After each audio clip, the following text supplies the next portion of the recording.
Welcome back to Ultimate Reddit Drama. We're incredibly grateful for your support. Before we begin, today's tale, tell us which city or country are you joining us from?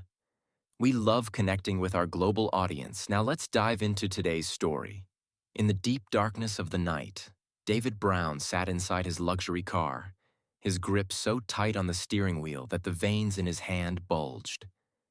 Inside the car, only the slow ticking of the clock could be heard, a warning that time was going to go its way.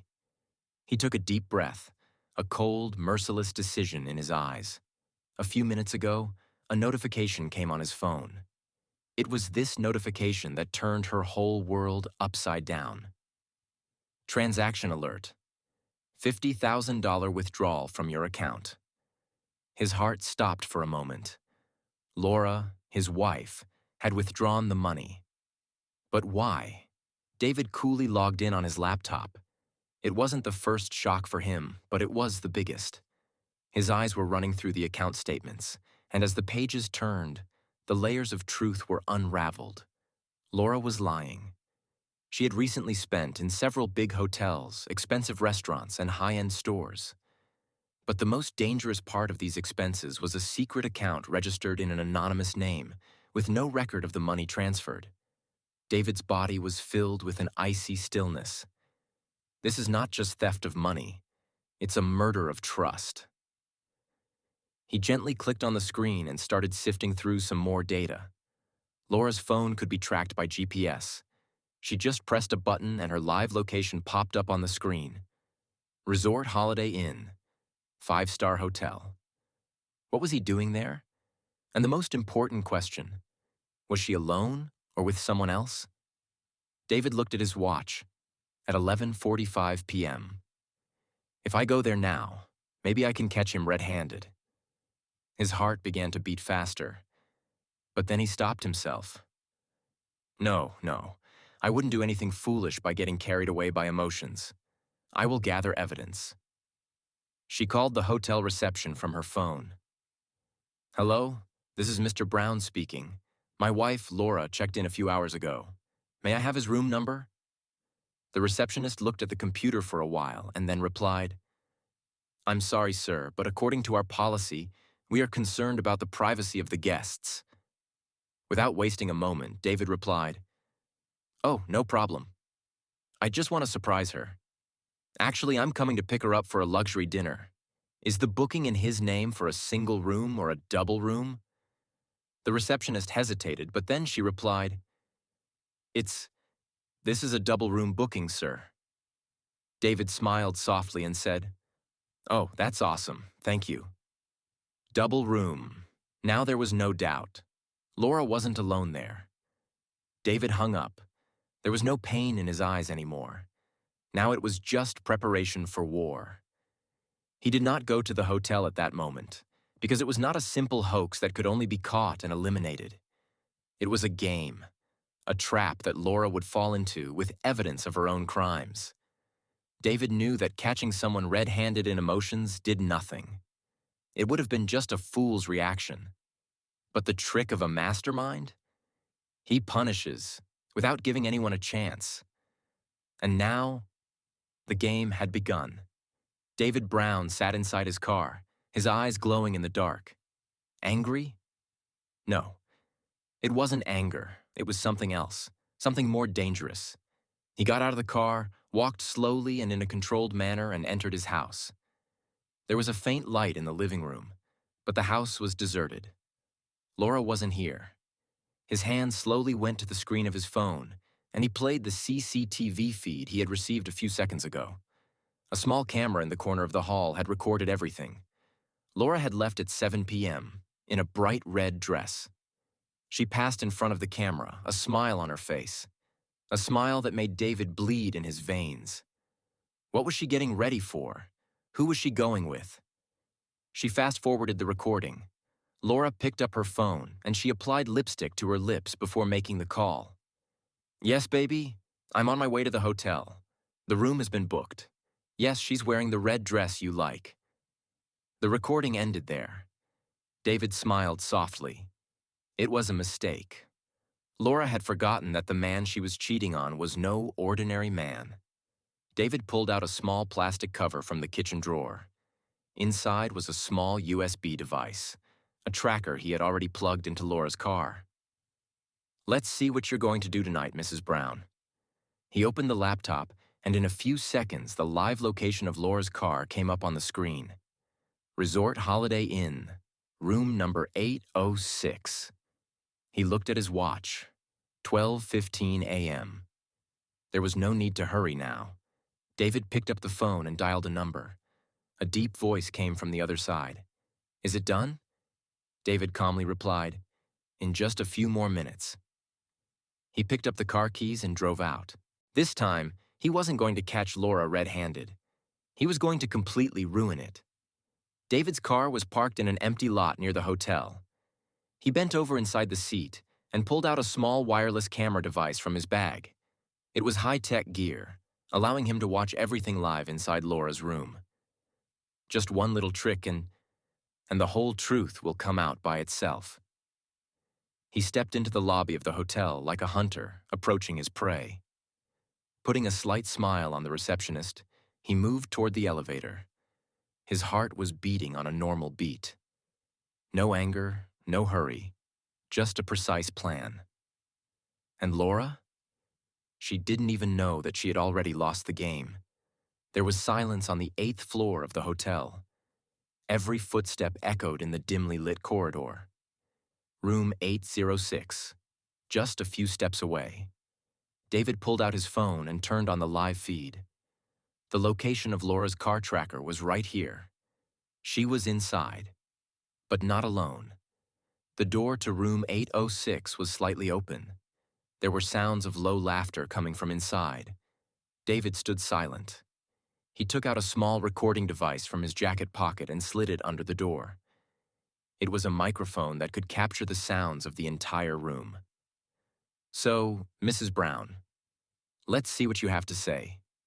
"Baby, I can't believe we waited so long." "Yes, but it's all ours now." "He won't be able to do anything. I have already transferred money from his accounts." "Ha ha ha, so now we can just have fun?" "Absolutely. And no one can stop us." A strange smile appeared on David's face. "What a mistake you're making, Laura." He opened another app on his phone. It was a secret access portal to Laura's bank account, which she had prepared for tracking months earlier. 2 clicks, and all the money disappeared. "Now let's see where you get the money to have fun." Inside the room, there was a sudden panic. "Baby, what is this? My bank account logged out." "What? Let me check." A pause, then a sudden scream. "No, it can't be. How can the entire balance go to zero?" David didn't want to wait any longer. He called the hotel staff. "Room 806 is too noisy. Please send security." Game over. Within seconds, the security guards came out of the elevator and headed towards the room. The door opened loudly. Laura and her boyfriend, half naked, stood inside, look in horror. "Ma'am, is everything all right?" Laura said in a trembling voice.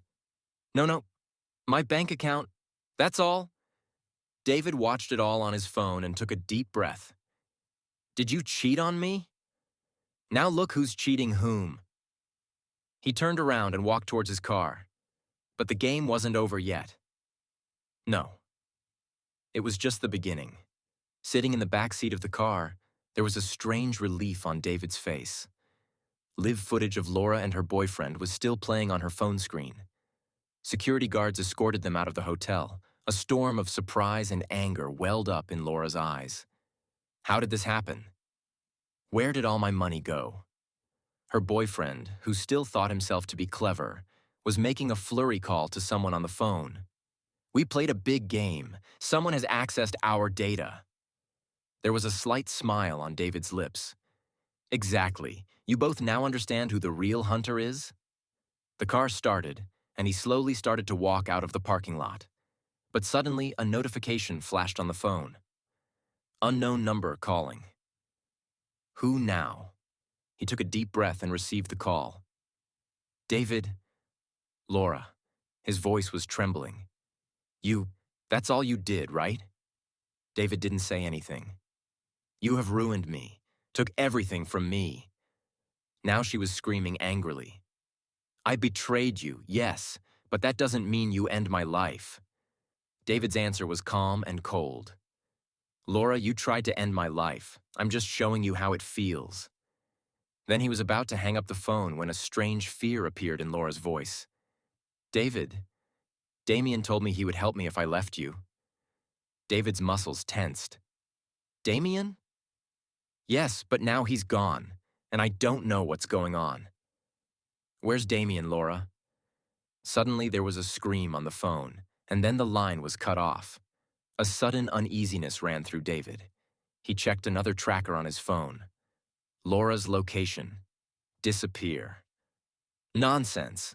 Something very big was going wrong. He quickly turned the car around and started walking back to the hotel. But then, he received a message on his phone from an unknown number. Now it's your turn, David.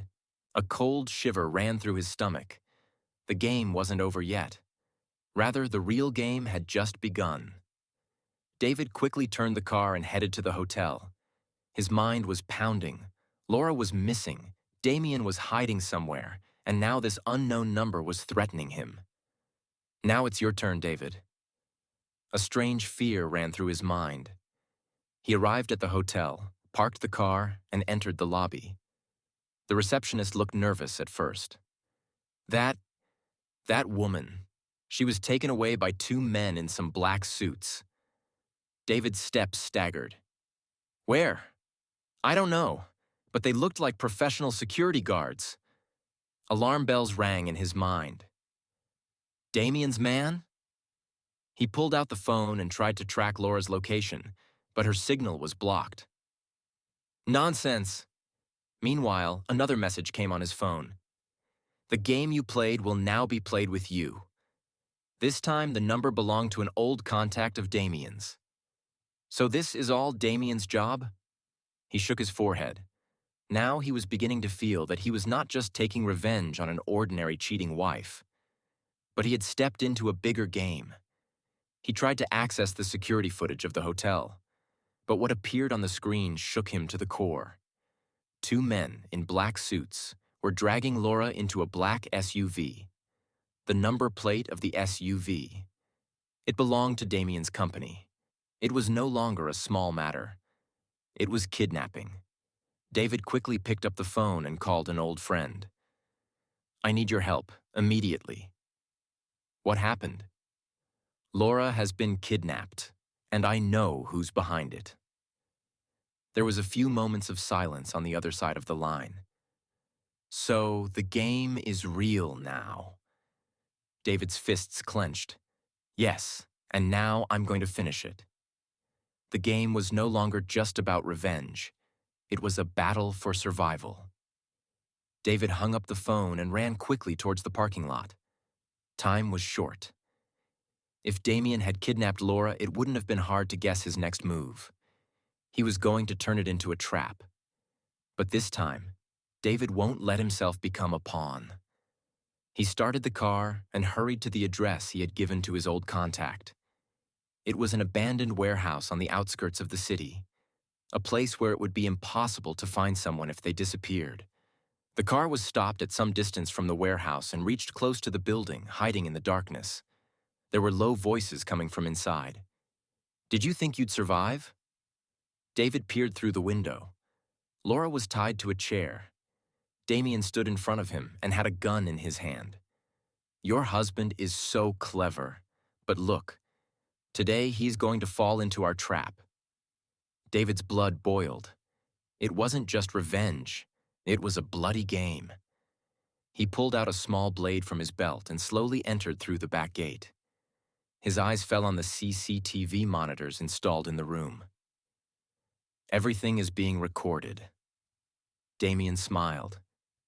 You know, Laura, I had no animosity towards you. But you betrayed the wrong man. And your husband. He confronted the wrong man. There was fear in Laura's eyes. David knew that if he didn't step up now, it would be too late. He quickly looked for a second opportunity and grabbed one of the guards from behind. As the guard fell, Damien was alerted. "So, here you are."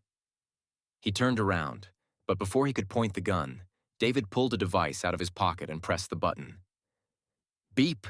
Suddenly, all the lights in the room went off. "What the?" shouted Damien. David raced nonstop. Approaching Laura, he quickly untied her ropes and picked her up. "Let's get out of here." But as they ran towards the door, a shot fired. Boom! The bullet hit the wall and the dust blew away. "You're not going anywhere." David covered Laura and motioned for her to move on. Damien was now in front, full of rage. "You thought you could escape, David?" David took a deep breath. "No, Damien, I didn't even think of that. But you forgot one thing." Damien narrowed his eyes. "What?" David smiled. "Cameras." Damien startled. Suddenly there was a sound of police sirens from outside. Voo, view, view, view. Damien's face flushed. No, it can't be." David pulled the phone out of his pocket and turned the screen towards him. "The live feed was going straight to the police station, buddy. Your whole confession, all your actions. Everything was recorded." Damien's grip loosened on the gun. "You thought it was your game, but really, it was always mine." The door slammed open. The police barged in, surrounded Damien. "Hands up!" Damien now looked defeated. He took a deep breath and bowed his head. David looked at Laura, who was still in shock.